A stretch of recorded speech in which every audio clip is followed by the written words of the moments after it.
غير شكل السينما في مصر وغير نظرة العالم للسينما المصرية، ورغم ان كل الناس كانت شايفة انه بيقدم حاجة مش مفهومة ومش بتنجح في السينما وشباك التذاكر، بس راهن على نفسه وقدر يخلي التاريخ يتكلم عنه بطريقته. وهو بقى ليه طريقة في التمثيل والإخراج مفيش زيها، اسمها الطريقة الشاهينية. يوسف شاهين ناس كتير اتفقت واختلفت عليه، لكن محدش قدر ينكر انه عمل تاريخ فني ملوش زي. واللي ما فهمش افلامه زمان الايام لفت وقدر يشوف اجيال صغيرة بتضرب بعض عشان تدخل تحضر فيلم ليه بعد ما ترمم.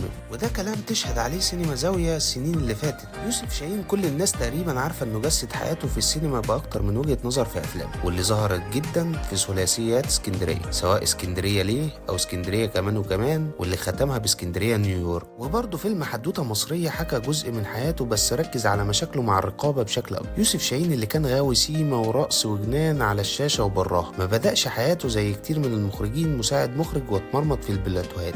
هو بدأ مخرج على طول، وفعلا ضربت معاه من اول مرة، والممثلين اقتنعوا ان الشاب الصغير ده هو اللي هيقوده. بدايات يوسف شاهين في الاخراج، وكانت البداية مع واحد زي حسين رياض، واللي اقتنع انه يعمل له فيلم كوميدي في بابا امين، والكلام ده كان سنة 1950. وبعدها كمل في سكة السينما، ومش مع اي نجوم، لا كلهم كانوا تقال. ما كانت الخطوة اللي بعدها في فيلم ابن النيل مع شكري سرحان، وسيدة القطار مع ليلى مراد، والمهرج الكبير مع يوسف وهبي وفاتن حمامة، واخرج لماري كوين بجلالة قدرها في فيلم نساء بلا رجال. وما كانش بيخاف مين هيقف قدام الكاميرا بتاعته ولا اي حاجة، المهم مين هيسمع كلامه. وفعلا كانت ماشية معاه، والناس دي اتربت على ان المخرج يتسمع كلامه، وكانوا بينجحوا معاه. يوسف شاهين كان عنده ايمان غريب بفاتن حمامة، ومحدش قدر ينكر انه كان له فضل عليها من اول ما جابها في فيلم بابا امين وهي كانت لسه بتبتدي طريقها، وخلاها بطلة اكتر من فيلم ليه بعد كده، زي المهرج الكبير مع يوسف وهبي وهي كانت صغيرة عليه قوي، لحد ما هي نضجت وقال بس كده حقها تبقى نجم. وبدأ يخرج فاتن حمامة شوية بشوية من براءتها، كشفها على العالم مع عمر الشريف في صراع في الوادي،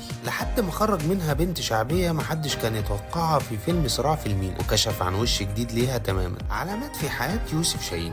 يمكن تاريخ يوسف شاهين كله على بعضه ما كملش 50 فيلم، سواء إخراج أو كتابة، بس أغلبهم كانوا علامات في السينما، وغير حاجات كتير سواء تاريخيا أو في مجرى السينما بشكل عام. يعني عندك مثلا فيلم عودة الابن الضال، ده تقف قدامه كتير وهو بيوصف التغيرات اللي حصلت في مصر من بعد رحيل الرئيس جمال عبد الناصر والرئيس أنور السادات طبعا. ولما تشوف مشهد النهاية هتندهش أكتر ما تشوف الطريقة اللي مات بيها البطل، واللي كان بيتنبأ فيها بموت السادات. والفيلم طبعا كان سنة 1976، والسادات اتقتل سنة 1982. أما طبعا فيلم الأرض فده كان ثورة فنية على عالم الإقطاع، وده طبعا خلى الناس كلها بصت ليوسف شاهين بصورة مختلفة، وكمان غير من حياة كل اللي اشتغلوا معاه، ودي هنحكي لكم عليها في فيديو تاني. قبل ما يرحل عن الدنيا يوسف شاهين كان مصر يسيب بصمة كبيرة ليه، وكانت هي فوضى اللي قلبت الدنيا من وقت ما نزل ولحد دلوقتي، وده عشان قدر يجمع فيه بين فساد نظام مبارك وتجسيده للتفاصيل بطريقة اوقات كانت رومانسية، واللي كان فيها مشاهد اتحققت زي ما هي في وقت ثورة يناير. ودي طبعا ما كانتش المرة الأولى اللي القدر يستجيب فيها لرؤية يوسف شاهين الإخراجية، بس الأعظم واللي ودى الفيلم المصري كان جميلة أبو حريد، اللي اتشقلب لماجدة الصباحي عشان تنتج لها لحد ما وصل للي هو عايزه، وهي كمان اللي كانت البطلة من مبدأ بفلوسها بقى. ليه أفلام يوسف شاهين ما كانتش بتتفهم؟